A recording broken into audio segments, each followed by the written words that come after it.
Caesar. Tell me again, Maximus. Why are we here? For the glory of the Empire, sire. Ah, yes. Ah, yes, I remember. Do you see that map, Maximus? That is the world which I created. For 25 years, I have conquered, spilt blood, expanded the Empire.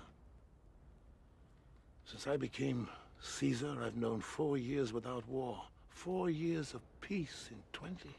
And for what?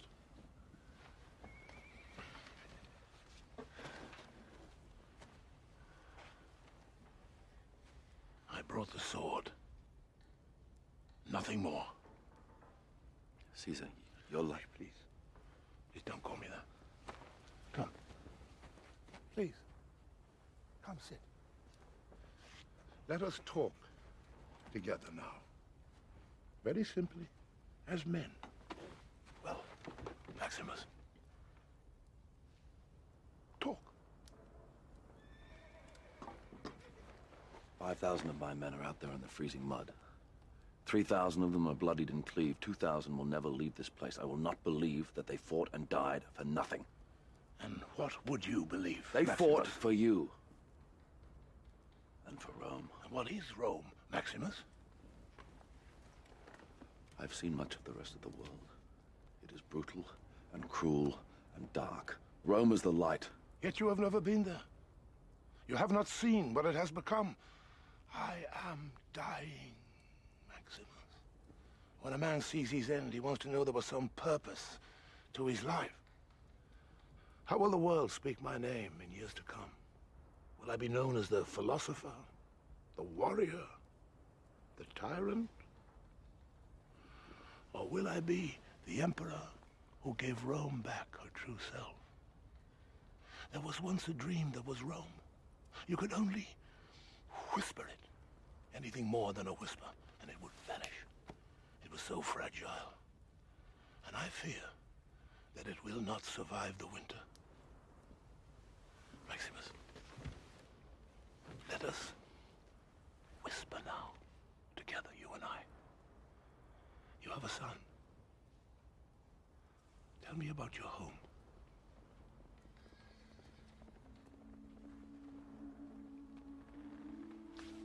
My house is in the hills above Tehillo. Very simple place. Pink stones that warm in the sun. Kitchen garden that smells of herbs in the day. Jasmine in the evening. Through the gate is a giant poplar. Figs, apples, pears, the soil, Marcus, black. Black like my wife's hair. Grapes on the south, slopes, olives on the north. Wild ponies playing in my house. They tease my son. He wants to be one of them. When was the last time you were home? 2 years, 264 days, and this morning. I envy you, Maximus.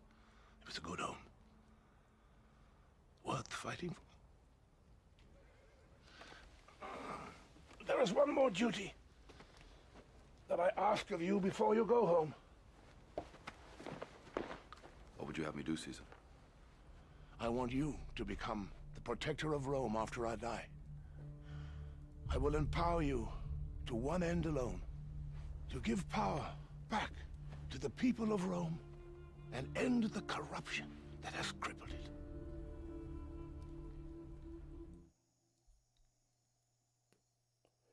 Well, good evening, ladies and gentlemen. I'm Bruce McDonald, and this is, in fact, the Talamanca Review.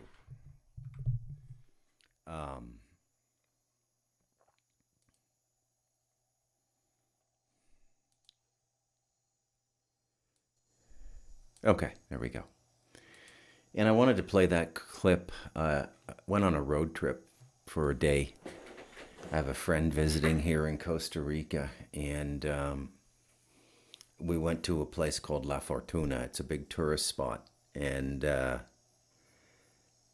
went to these volcanic hot springs. It's like natural water that is heated by the volcano, and they created all these pools, and it's quite something, you know. It's Yeah, really quite something. Very relaxing. So while I was out and about, I bought a pack of cigars too. So I'm going to smoke through tonight's podcast. Now, what I want to talk about tonight is I want to continue the idea of generational living and extend the idea into whether or not the West can be saved, hence the opening clip with Maximus and Marcus Aurelius at the beginning of Gladiator. Is Rome worth saving, you know? And you've got the soldier there, and he believes in everything he's doing, and then the leader of the society is saying, you don't know what you're talking about, you haven't been in Rome in a long time. It is, in fact, completely corrupt. And it's not only can the West be saved, is the question at this point now is the West worth being saved? Now, I know that this sounds a tad nihilistic, and I apologize for that, but it does tie in or dovetail in quite nicely with the generational podcasts, Who Are You, and The Elders We Need. And so, and again, not assigning blame to anybody. The dissolution and corruption of our society has been a grand enterprise, okay? And I think, quite frankly, the people responsible for it are speaking openly about it now and taking credit for it. So our enemies are everywhere now. They're circling, and everybody is just waiting for the death of the West. And it's a precarious situation because it doesn't usually go this way.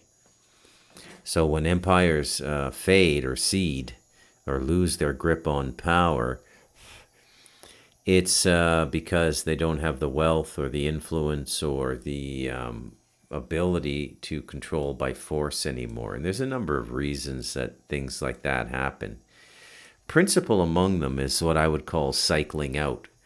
Cycling out is where you've achieved all your barbaric goals of conquest and dominion. You've enslaved people, and we still do that. You could make the case that the modern monetary system is in fact a form of enslavement, and I would definitely make that case. I won't tonight, but just as an aside in this podcast, I'll say that. And there comes the point of, I guess, satiation, where the conqueror believes there's nothing left to be conquered and grows fat and lazy. And this is the cycle. You know, they say it different ways in different places. There's a few podcasts out there, and I think Jordan Peterson was popular for saying that prosperous times make weak men and difficult times make strong men, and it's a never-ending cycle. And I do apologize if, speaking about the masculine gender sounds sexist to you, but I want you to realize something. When our way of life collapses, do you really think another society with feminist leanings is going to come in and cradle you women and protect you? No. You will be perceived as whores, and you will be dealt with as such. And so the men and the women are equally vulnerable in the collapse of a society. And as I pointed out many times on the Telemanker Review, I mean, we have now become so decrepit that we are a society that allows institutional pimping of our women because the women on digital platforms like OnlyFans, and they're selling sexual services, albeit digitally, they have to pay income tax on what they're doing. And this makes the government and the revenue services like the IRS pimps. Okay? There is no moral center to the West anymore. None whatsoever. I mean, it cannot be denied that we are a rudderless society now, and we are very close to, or literally on the verge of collapse. Now, one of the first things that we have to analyze in this situation, and why our collapse may be in some effects a cultural suicide, is that the very building block of a society is the family, because the society cannot go in perpetuity without reproduction. Reproduction and the means by which it is done has been one of the most ritualized aspects of the human experience on this planet. I have yet to encounter a people, and I have been all over this world, and I'm now living in a very rural or even wild environment with natives who have been living within a cultural continuity for, I would suggest, at least 10,000 years. And even they have very strict rules about family and procreation. To the best of my knowledge, there is nothing we would call divorce in Quebecer culture. And nor would they have reason for divorce, because they live in a society that is essentially devoid of the temptation for divorce and devoid of the incentive for divorce. And more importantly, divorce or the fracturing of families is frowned upon. And this is part of the shaming of people in public. And this was the work of the 70s and 80s, was creating a society in which families could break up, and the two participants responsible for that breakup, the husband and wife, were not to be shamed. You know, this is the way things work themselves out. This is natural, and don't be ashamed of it. Now, I would say that the society within the society that was more susceptible to divorce was the Christian society. And even if they were not practicing Christians, and even if they didn't go to church on a regular basis. And the reason Christian societies were so vulnerable to this is that the Christian societies are strict monogamy. Okay? Now, you look at some other societies where marriages persist, in Islamic culture and in Jewish culture, a man may exercise his desire for female companionship in non-monogamous ways without it jeopardizing the marriage in any serious way.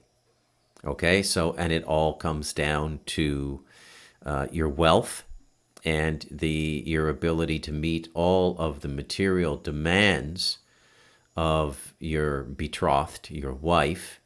And if all of those demands can be met, then you are free to go and replicate your amorous nature with other partners. And it's interesting that the two bookends of the Abrahamic culture, Judaism and Islam, allow for this. And of course, Christianity does not. It's strict monogamy. Now, there might be people who take umbrage to what I just said, but in actuality, it's just the way things work. It's the truth. The other instance no, there is no other instance. Other forms of marriage, like when we look at marriage as a public display, because we don't just celebrate it in our individual lives with weddings and family get-togethers and baptisms and bar mitzvahs, and when the children come of age and things like this. We also celebrate marriage as a public ritual. And this has become something of a mockery ritual in and of itself, okay? One of the great fascinations is, of course, the royal weddings, you know, Diana and Charles, which was a breeding marriage, okay? Charles never had any real interest in Diana. Strange fellow, a beautiful woman, vivacious, spirited, alive, but she just didn't want anything to, he didn't want anything to do with her. He was spiritually betrothed to the woman he's with now, Camilla Parker Bowles, I'm not sure how you say that. And then you've got the young prince and Meghan Markle. That's been a field day for the tabloids and the press. And then you've got all the Hollywood marriages, and none of them survive, and the royal marriages aren't surviving. Now, it's interesting because if any of those people were in a different culture, their marriages would survive. I don't think there are movie stars in Pakistan who get divorced, or India. I don't know. I mean, I might be speaking out my ass here. I don't know for sure. But if you look at the situation closely and honestly, you will come to the irrefutable conclusion that Christendom is much more susceptible to divorce and fractured families. So in our particular question, our particular situation, from time immemorial, civilizations, as I've said, whether they be tribal and nomadic or semi-organized or rural and agricultural or highly sophisticated, living in urban centers and streamlining commerce, trade, and minting coins and all the accoutrements of a civilization, no societies were perpetuated by men and women, and those men and women having children. All societies were perpetuated by men and women, and those societies having children. And we can honestly ask ourselves at this point in human history, at least as it pertains to the West, whether or not this is still the case. First of all, the ability to have children is extremely difficult now. There's an economic prohibition on it. Now, where I live, there are children everywhere.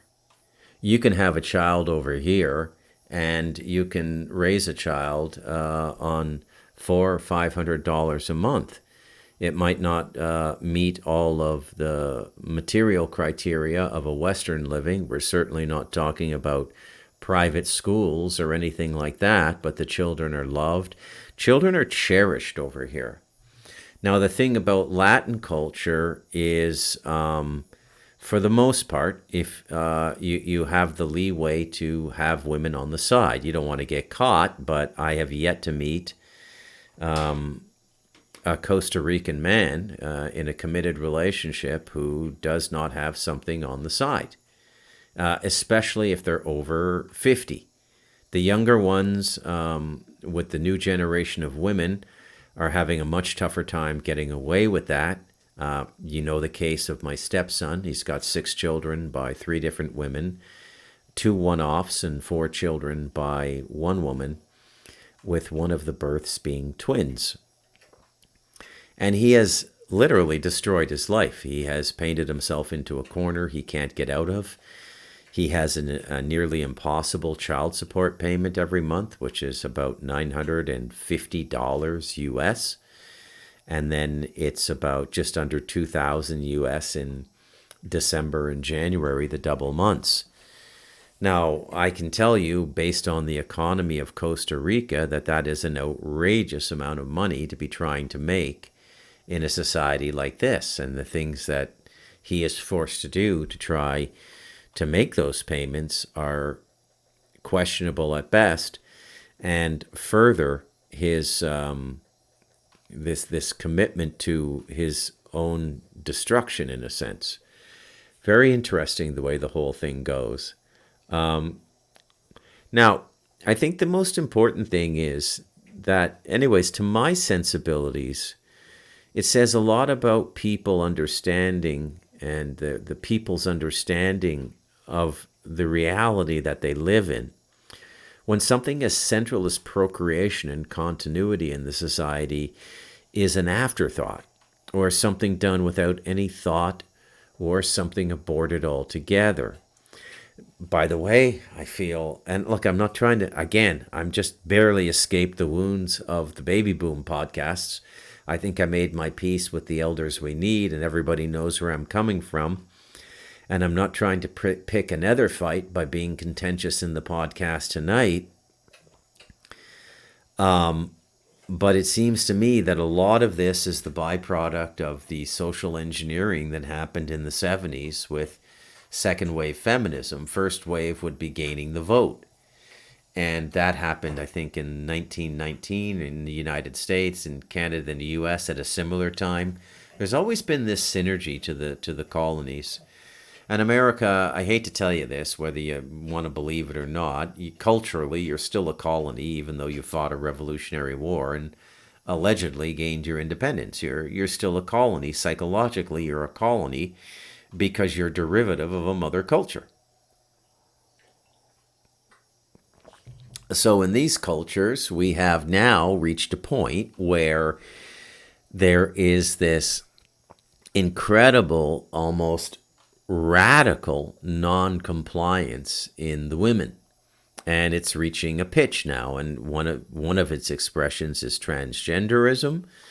Another of its expressions would be needless divorce on, points of pride, and all kinds of things, Now, please do not misconstrue what I'm saying here. I do believe that a marriage should be monogamous. But to my female listeners, you have to understand that that goal is 10 times harder for a man at a biological level, somebody living in a body. Okay, the biological imperative in the male, in its purest form, might be represented by a man who procreates with 10 different women and has 10 kids and doesn't marry any of them. Okay? Now that's all reason is gone, all thinking is gone, all impulse control is gone. But sating the animal needs of the man at that level, that's what it's like. Okay? Now, are men dogs? No, we're human beings. We have the ability to overcome lust. We have the ability to transcend these things. And ultimately, a man is looking for love. But a man makes a lot of sacrifices to make a family happen. And the way the world is going now in the West, and I would consider Costa Rica part of the West in this context, you get one kick at the can. And then after that, you probably, unless you're unusually well off would be at this stage of the game, $300,000 to $500,000 a year. That's the only way you could support, get married at 28, get divorced at 38, start again, have new kids at 42. That's a big nut, right? Here they can do it quite easily. I mean, and they do, actually. But the demands of living over here are quite different. I mean, you're talking about people who can do next to nothing their whole lives and just do little things here and there to maybe make a little bit of money. Money is a huge thing in Costa Rica, and at another level, it's not a huge thing. It's only a huge thing when gringos are around because they know gringos have money. And then all of a sudden they start thinking about money and how to get money. But when you're embedded in a Costa Rican family and you watch them live day in and day out with brothers-in-law, sisters-in-laws, nieces, nephews, all of these sorts of things, you come to realize quite quickly that left on their own, they don't think about money that often. They find different ways to make themselves feel good, feel well placed in life, and to feel loved. And that, for the most part, that is done just with the culture of the family itself, which over here, I have to say, is quite beautiful. And so we're forced to ask the question, what's going on in the West and why is the culture disintegrating? And in asking that question of myself, I've come up with a few insights and I'll share them with you. First, we lost God. Now, when I say that, I don't want you to think that losing Christianity is a centrifugal force, a sun at the center of a solar system. I don't want you to think that Christianity is something I regret us growing out of, okay? I don't, per se. But if there's one thing I've learned in my travels and living abroad, traveling and living abroad are two different things, okay? So I've lived in 4 different places. I've lived in Canada, I've lived in the United States, I've lived in Taiwan, and I now live in Costa Rica. And so I have very much data to draw on. I lived in the United States for about a year, actually on and off about 3 years. I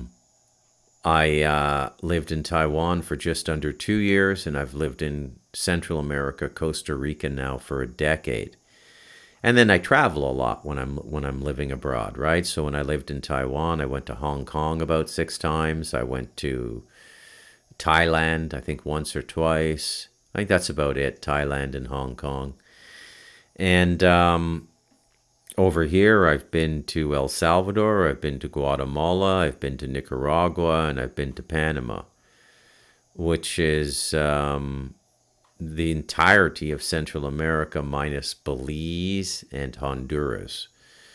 So I've been all over the place, man. You know, and there's you see pretty much the same thing that you do there as you do here. There might be slight differences, but they're like 80 or 90% the same thing. And so what is the question I'm asking, and what is the question that I'm trying to answer? Well,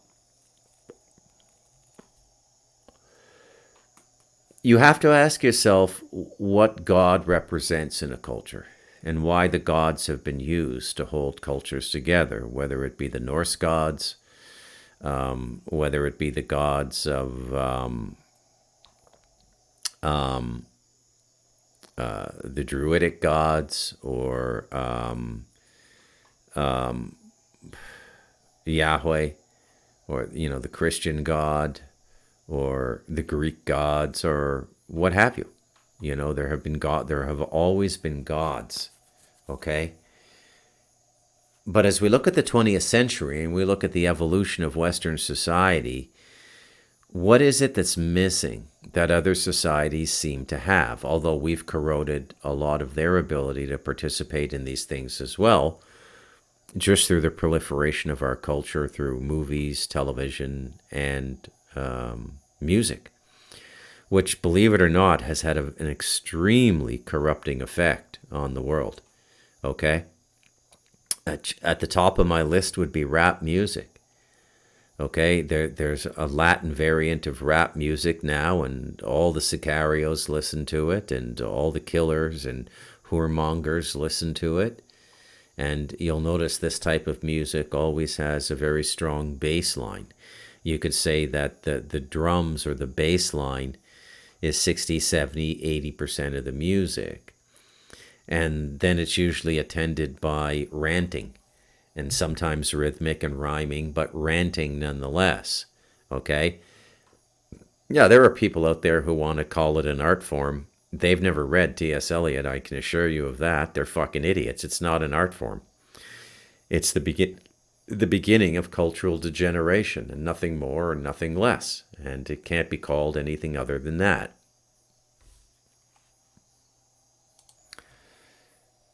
So our decay as a society has not been just relegated to ourselves. We've spread this decay. We've become a culture cancer, the West. So, again, we return to the central question: what does God represent? Well, at its core, when you take away the religiosity and the mind control, and there's a lot of mind control in religions, at its core, what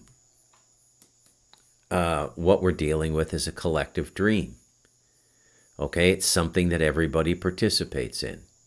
So in the example of the Quebecer tribe I live with, their collective dream is nature itself and the jungle.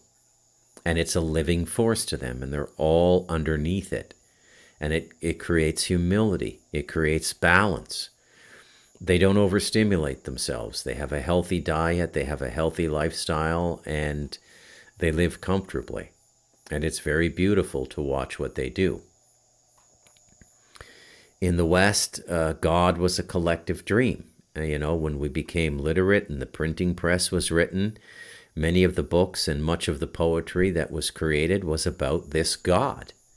Okay, you've got John Donne, you've got Milton, you've got Dante, you've got Shakespeare, and Shakespeare was very mystical as well. And Shakespeare was writing at the time, I believe, that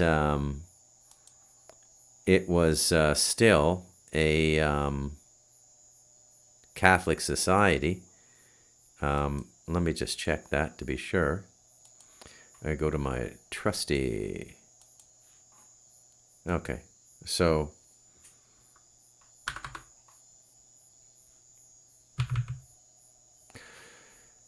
was Shakespeare writing before the conversion to the Anglican Church in England? Was he writing in a Catholic society?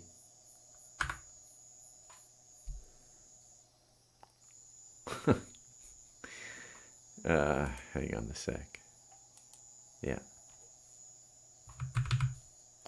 Was Shakespeare writing in an Anglican society, or was it still the Catholic society that England was?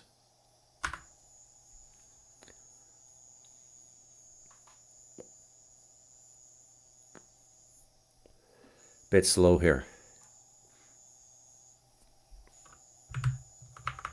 Anyways, I believe he was writing right around the time that the King James Bible was being written as well, in the early 1500s, okay? And I believe that Shakespeare was writing in this very Catholic time, and the reason I don't think I need Gemini AI to tell me this, and the reason is I think that the height of the battle between the Protestants, and the Catholic Church was in the 1600s, because Milton's Paradise Lost was written in 1666, I believe it was published. So there you go. So, but my point in bringing this up is that a lot of the early writing was about our God and the central force in Western society in Europe at that time, our theology, our beliefs, and our customs and our traditions and our culture. And it was very strong. You can see it all through the literature. It was very strong. And then it started to disintegrate. Now, this is all predicating an accurate history, and who knows if it was an accurate history, okay? Who knows? But taking it at its face value, let's just stay with my general thesis. And then we come up to the 20th century, and the entire notion of God is rocked to its foundation by a couple wars so horrific and so traumatic in their brutality and the mechanized militarization that dispensed of life in such an impersonal way. You know, you have to understand that before the technology of warfare in the 20th century, you know, for centuries before that, warfare in Europe was fought face to face. It was an honor-based tradition in which warriors were encased in these societies. They were treated certain ways, and they had certain responsibilities, and they were dispensed to warfare when needed. And they practiced their trades, and their trades were swordsmanship, archery, tactics, flanking, horse cavalry. But war was always an extremely personal thing, albeit gruesome. But I will say only that at the end of a war, you had the dignity of knowing that if your side lost, that was probably a deserved loss, and the other side had maintained their strength and discipline and their organization, and they persevered. When you get up into the 20th century and you get into the long-range cannon bombs and the mustard gas and the bombing from airplanes and the machine guns, and the mechanization of death just becomes so prolific and so vulgar, quite frankly. I don't think we have real warriors anymore. And we can attest to this by the fact that the militaries in the First World allow women into warfare, which means it's not based on skill or prowess or any of these things, but it's based on the ability to use modern equipment. Warfare can be fought from a storage container with a few computers in it on an army base now, in which 2 or 3 people govern the behavior of a drone. This is what Julian Assange showed us. And it wasn't just what Assange showed us. Yeah, sure, there were illegal killings, there were killings of civilians, they covered it up, all kinds of stuff. And that's horrible. But I think what really disturbed people about those videos is how indiscriminately life could be taken. And then when you see, the thing is, when you see that done to someone else, your immediate thought is they could do that to anybody. They could send a drone over here and wait for me to leave my earthbag house and shoot me down like a dog. They could do that to anybody. It's the same thing with what we're witnessing in Gaza right now. It's barbaric and horrific. And I think what the average Gentile is waking up to is that that could be done to anybody. And that at a certain level, if you listen to the rhetoric of the rabbis, we're all Palestinians. None of us deserve to live, okay? We're all infidels. We're all idolaters. We're all blasphemers. And Judaism is the strictest of religions in terms of appropriating the power of God and displacing it into the hands of men and women. And it's a self-entitlement. It's a self-appointment. And that is part of the added vulgarity of it, that their behavior is justified by the belief that they are God's chosen people. And as such, if you kill one of ours, we kill 100 of yours, women and children included. Okay? And, you know, I would say the payback for October 7th was done 2 to 3 months after October 7th. Okay? I'm pretty sure Hamas learned its lesson. You know, this isn't like 1972 or the Six-Day War, where the entire Arab Confederacy attacked Israel. This is just helpless, largely unarmed people being gunned down, being bombed, their hospital infrastructure taken out.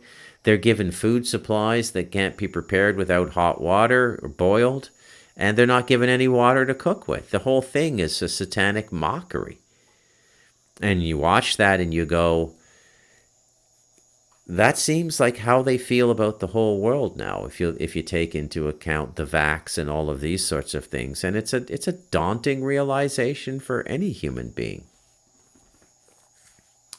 One thing you can not take away from our Jewish brothers and sisters in humanity, and I still consider them our brothers and sisters, I think they've been victimized by a malignant culture more, and here I'm talking about the Talmudic rabbinical culture, because they haven't had a prophet in 2,500 years.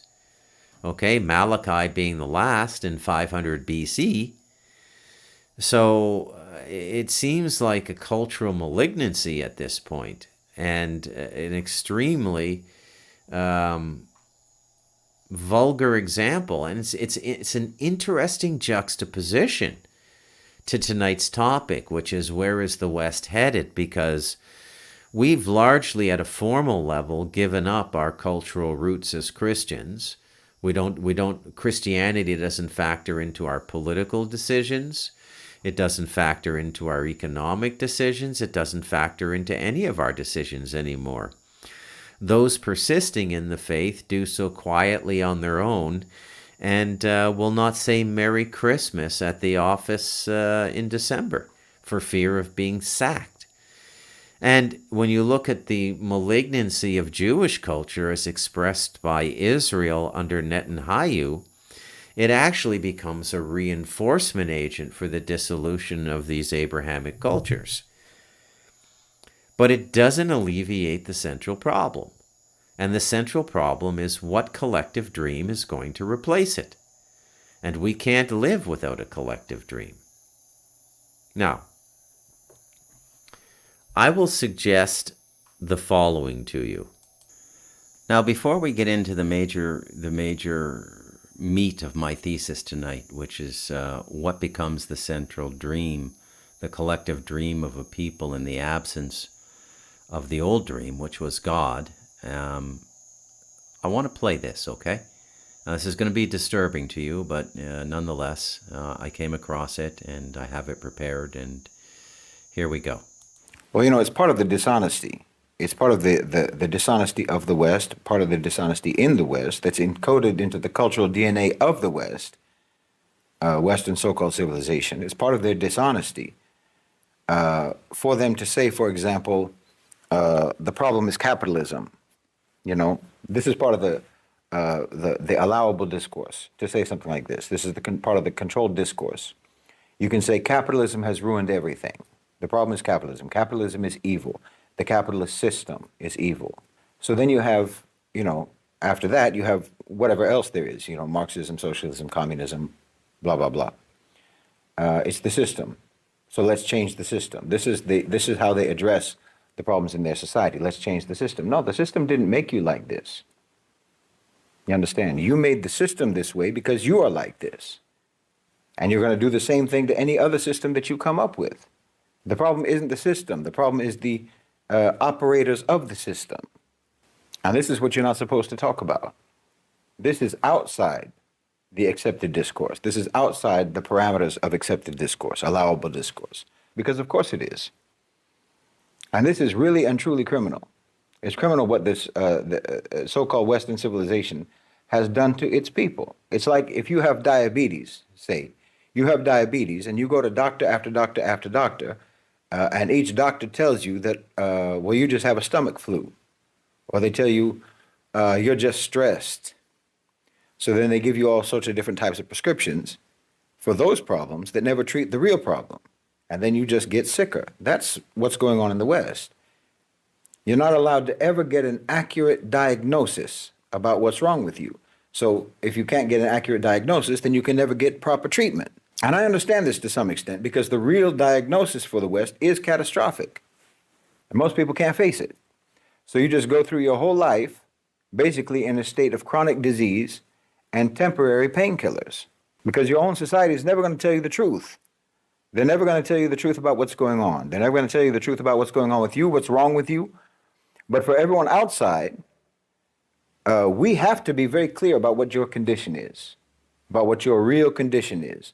Everybody outside needs to understand this. And this is especially true for any Muslims, particularly who live in the West. I mean, really anyone from the global South who lives in the West, but particularly for Muslims who live in the West. In fact, obviously, it's very important for every Westerner to understand, Muslim or non-Muslim. It's very important for you to understand. But frankly, I have long since concluded that they never will. And to a great degree, they literally cannot. They literally cannot understand because, again, that in and of itself is symptomatic of the condition that you have. It's symptomatic of the condition itself. But suffice it to say, you do not live in the society you think you live in. Your so-called civilization is not what you thought it was. And that's why so many of you in the West, Muslim and non-Muslim, why you feel like you're going crazy over there.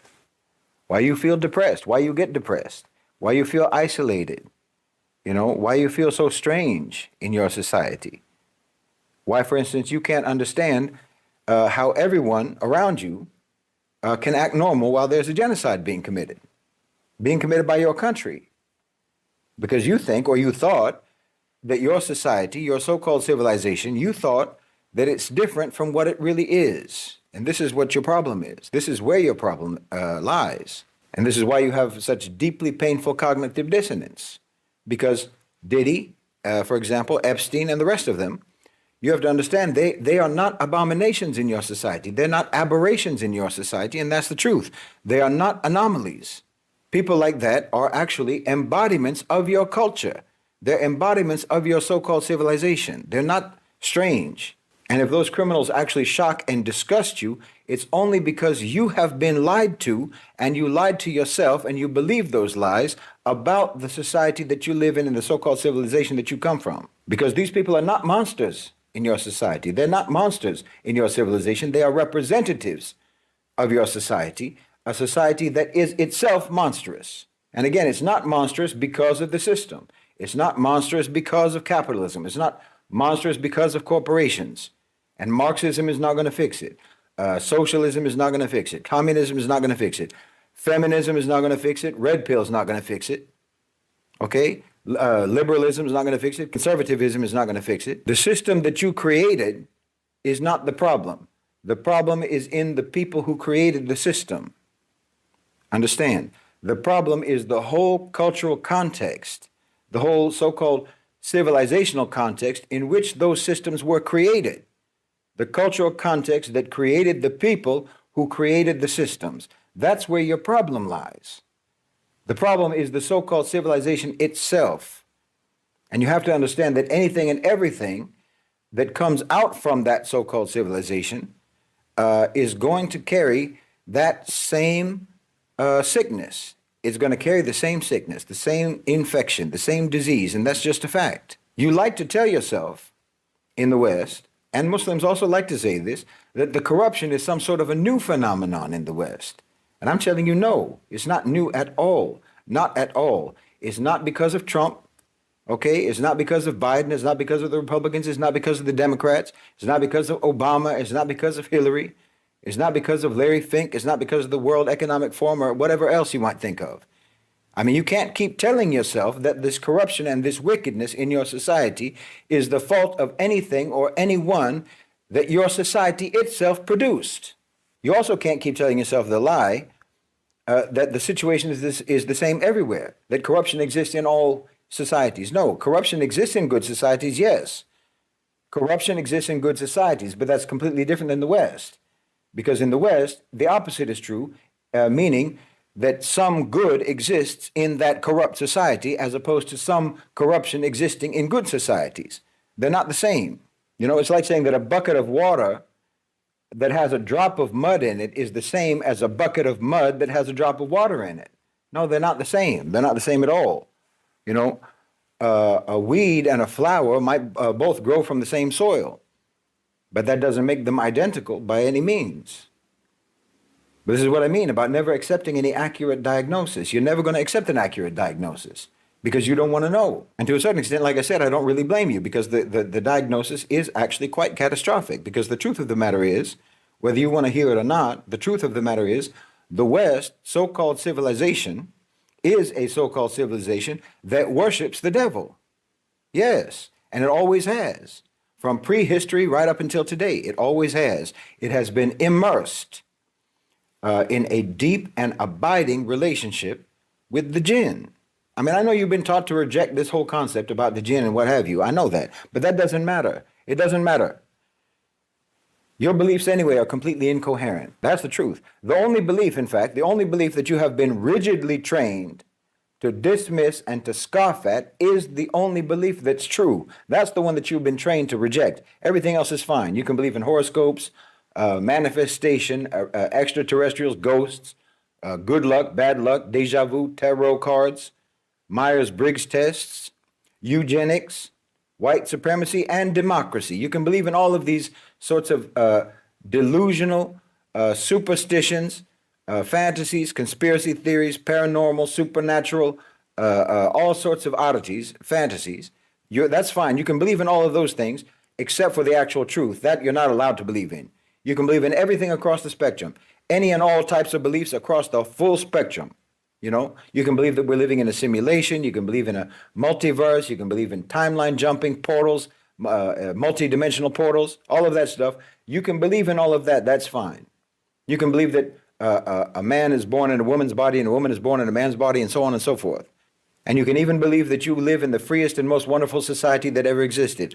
All of these crazy myths and fantasies and delusions, you have no problem believing, and everyone accepts it if you believe that. Everyone is fine if you believe that. Even atheism, you can believe in that kind of utter nonsense. But you are programmed, you are rigidly, strictly programmed to mock and to dismiss that the devil exists and that your society worships the devil, that the jinn are real, and that your so-called civilization has always been intertwined with the jinn. I mean, from its very inception. This is a fact. I mean, look at that. You're absolutely obsessed with constantly shifting the blame for your evil. I've talked about that many times. You're always trying to shift the blame. You're going to say that the problem is capitalism. You're going to say the problem is the Jews. You're going to say the problem is this, the problem is that, and so on and so forth. You're always looking for a scapegoat. You're always looking for any way to avoid assigning blame to yourselves, but you don't want to do, the last thing that you want to do is assign blame to Shaitan. You absolutely reject even the concept of assigning blame to Shaitan. You'll assign blame to the universe before you'll assign blame to Shaitan. But it's obvious. It's obvious to really everyone else in the world because no one else has a problem believing in the existence of Shaitan. I mean, your society is exactly what you would expect a society to look like that had been engineered and had been managed and had been developed by the devil. Honestly, there's no society in history that has been a purveyor of so much immorality, so much cruelty, so much carnage, so much rank sadism. Well, forgiving the fact that the commentator is steeped in Islamic dogma and doesn't really know what he's talking about when it comes to the dimensions between matter and pure spirit, we at the same time have to acknowledge some of the truth in what he is saying. And that is that we have become a completely corrupt and in some ways demonic society. Now, I think that there is a belief in what you would call Satan and the king of the demons in the West. It's certainly understood by the people who are in control of this society. Demon pairing is part of the MK Ultra program for the super soldiers. So to do that, you'd have to know that demons exist. And if demons exist, well, then probably the chief of the demons exists, and that would be Satan. So we cannot dismiss what the learned gentleman is saying there. Okay? And one of the reasons I played it was in the absence of a collective dream and a collective belief. Now, it's a difficult topic for me to wade into because I've spent countless hours on the Talamanca Review asking you to transcend belief and to come to be a knower of God. And not fully God realized like Mahayama or any of the saints of the last 100 years. That may not be for most of us, but we can come to know that God exists. We can come to know this. We don't have to believe it. And a society populated by a significant portion of people like that would not need a collective dream. You understand? And so the same classification of criticism could be applied to the learned gentleman's beloved Islamic society, that they are trapped in a belief system that they don't understand that often produces egregious results in the form of beheadings and mutilations and stonings and things that we consider barbaric. And he'd be loath to admit that and would debate it fiercely, I'm quite sure. But that doesn't give me license to dismiss what he's saying. I can't dismiss what he's saying. And if you want to dispense with the religious nomenclature and Satan, there is little doubt that this society and the West is firmly in the grip of something extremely negative. And full stop. I don't need to put a belief system on that. I don't need to conscript myself to Islam or convert to that religion to find agreement with the learned gentleman on that point. It's really one of the foundations of the Talamanca Review. And I've given an extraordinary amount of testimony and evidence to that reality. The very fact of what can be done to children in this society is a level of malfeasance and evil that is completely otherworldly. Even the devil only generally seeks to corrupt and ultimately get that corruption debt level to a point where the devil has complete control over you, or the agents of the devil. But the evil we're confronted with now in the West in terms of the literal and psychic cannibalization of our own children by ritualists is, I think, more than enough to build a bridge to the learned gentleman and say that, nomenclature aside, yeah, probably were run by Satan. Now, the negative principalities are what come in when you don't have a collective dream, a collective shield, and a supported culture of upliftment. Okay, this is why this is so important. Now, the one thing that we have had, and I've spoken briefly about this on the Talamanca Review in the past, the one thing that we do have is a very unique situation in which something very, very unique was done here in the West. And to the best of my knowledge, in recorded time, letting go of things like Atlantis and time periods which they may very well have existed, but for the purpose of rational conversation, we have to sort of attribute them to mythology. In the time we know and the time we work in, culture has always been defined by the recording of the past. It's a very interesting point to remember, okay? We remember our parents, we remember our grandparents, and they remember their parents and grandparents. And this culture carries forward as a kind of an epigenetic expression.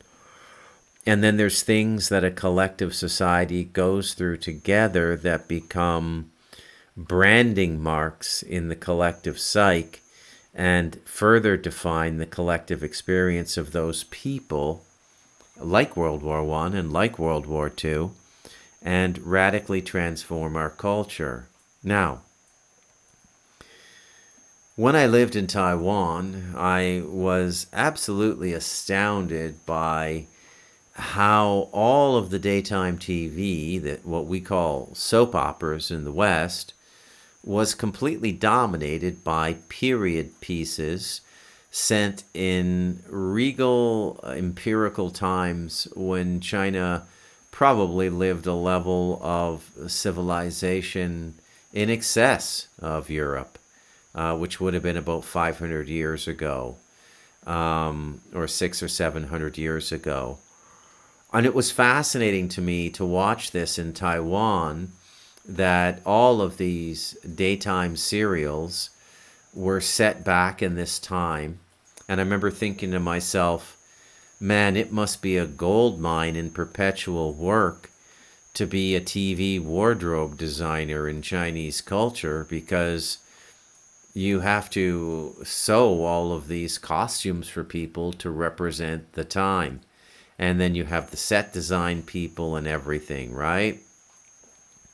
And I remember thinking to myself, why do these people spend so much time in the past? What's wrong with the present? And it occurred to me that cultures that spend a lot of time in the past are ashamed. Okay? Now, this has nothing to do with remembering the past in a non-ashamed, functioning culture, and remembering your history and things like this.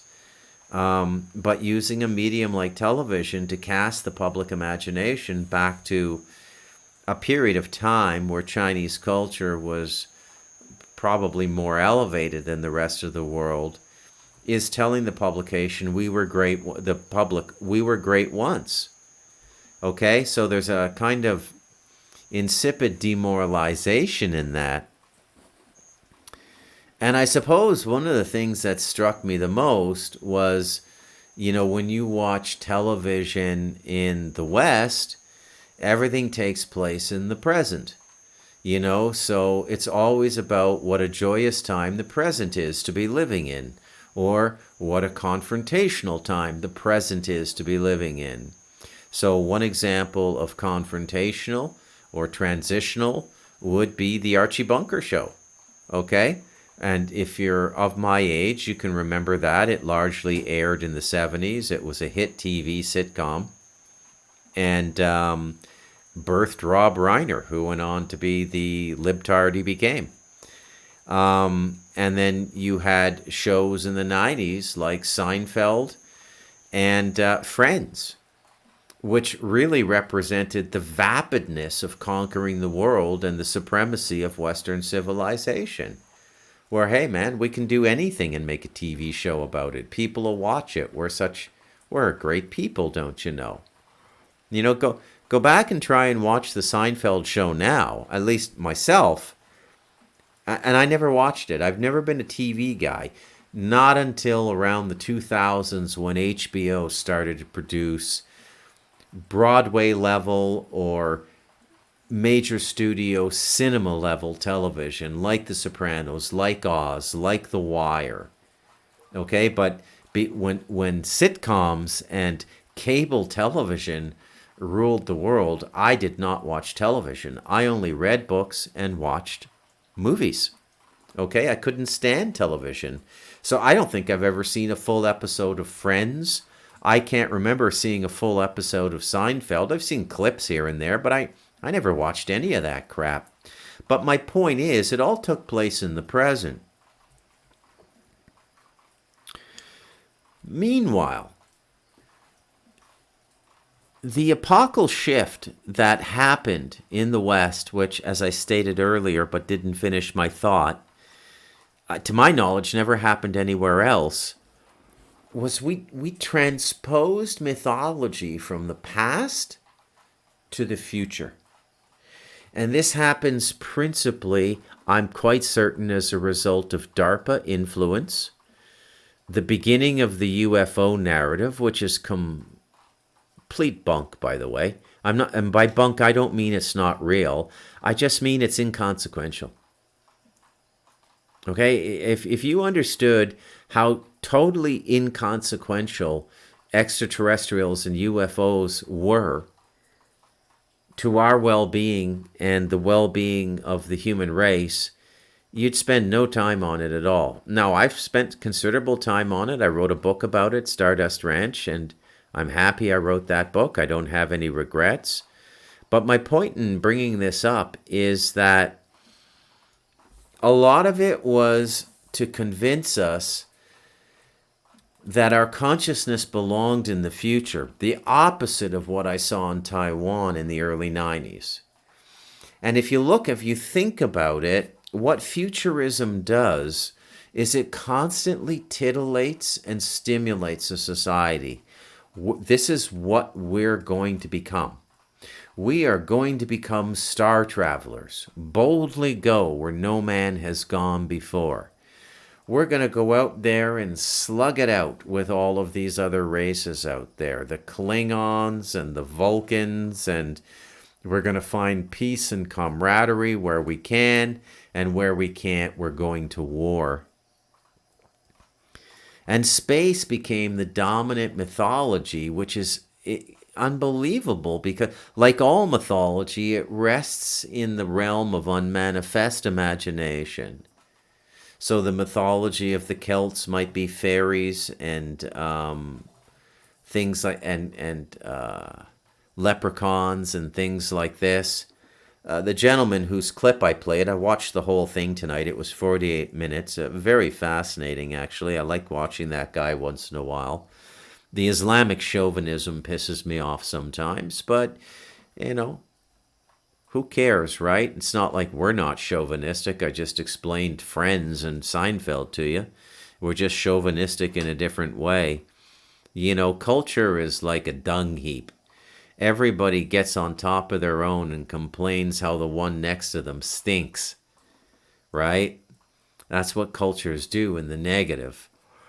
So we transposed culture into the future and began indoctrinating people with this idea that we're going to travel to the stars. And it went from a conceptual mythology, a speculative mythology, a speculative possibility, to something much more real. Although we never see it. Have you never noticed that? We hear about it. We hear about it from people like David Grush. We hear about it from people like Lou Elizondo.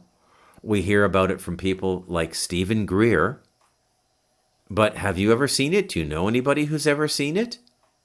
Now, I've had UFO encounters, but they've largely been consciousness experiences, except for the portals opening up during the writing of Stardust Ranch. The portals opening up, and you want to know more about that, go back and watch the 2-part podcast, Big Trouble in Little Limon. But my point is that I think this looking into the future is as dangerous as anchoring yourself in the past. And that for a society to truly function, it has to find a way to live in the present. Okay? And we have to define a value to life that is not based on materialization, because the space race and space exploration is a furtherance of the Jewish materialism. Okay? And I call it Jewish materialism because it's largely been led by Jewish intellectuals, you know? So the magical consciousness gets reduced to basic impulses in the interpretations of Sigmund Freud. Hey, don't you know you want to fuck your mother, or if you're daughter, you want to fuck your father? Maybe in Jewish families, Sigmund, but I can assure you, most people don't have that in their unconscious, you whacked out fuck. Okay?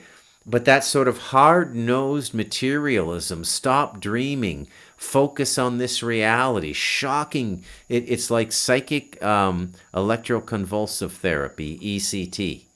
Okay? Psychological ECT. And if you look at every decade, like right through in the 60s, we get the beat poets. And that was another form of shock culture, you know, and they were largely Jewish, you know, with the exception of Burroughs and Jack Kerouac. But, you know, the real spokespeople, you know, you got Allen Ginsberg in there, openly professing pedophilia, by the way, openly talking about pedophilia. If you think this pedophilia thing and trying to normalize it is new to the time we live in, no, man, we have fought this battle in previous generations as well.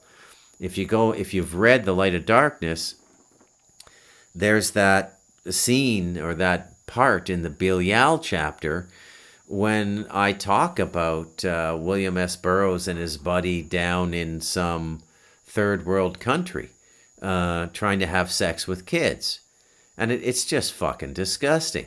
And Burroughs, of course, was a black magician, so you get the connection between pedophilia and black magic. Okay? And so all of this is my way of saying that, you know what? Our erudite Islamic friend, our erudite Arabic representative intellectual, he's not that far off. Give him his due. You know, we're a really fucked up society. And now we don't even get to live anymore. So there's this, and by giving up our culture in the West, we've kind of made ourselves defenseless.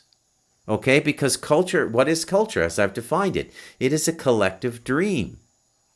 Radical individualization, which, let's be honest, was commenced with the baby boomers. I know. You really didn't have a chance. I said so myself the other day in the Elders We Need podcast. You were heavily worked upon by mind control and so on and so forth. But for God's sake, man, if you understand the Talamanca Review and you understand what I'm talking about, to use the parlance of a culture we have given up some decades ago, repent, okay? Invest in the coming generations, okay? Because they don't have the money to live their lives. And, you know, I'll finish up on this one last point, okay? Tonight's podcast is called Who Are We? And it, of course, represents the West, okay? Now, if you're a Gen Xer or a baby boomer, and as most of my listeners are, you can clearly see that the demise of our civilization is engineered. It's been engineered through the central banks and the financial system. It's been engineered by persistent looting. That the definitive authority on this is Karen Austin Fitts, but I'll just add the most visible example of it is 2008. And the looting of our resources, and that was a looting. Okay, that was, you cannot tell me, knowing what I know about finance and regulation, that there wasn't a large contingent of people trading on those subprime mortgage bonds who did not know under the surface they were garbage. So that constitutes the moral failing that the Arab intellectual was talking about. Okay? So own it. Just own it. But just as this collapse is engineered, the prosperity of the baby boomers was also engineered. You have been indoctrinated to feel special. We're the baby boomers. We're the Beatles. We're the Rolling Stones. We're Woodstock. We changed society forever. We brought civil rights in. Yeah, you did all those things, man, but take ownership for everything. Okay? You are largely responsible for the collapse and destruction of this society because it started with you. Okay? I'm Bruce McDonald, and this has been the Talamanca Review.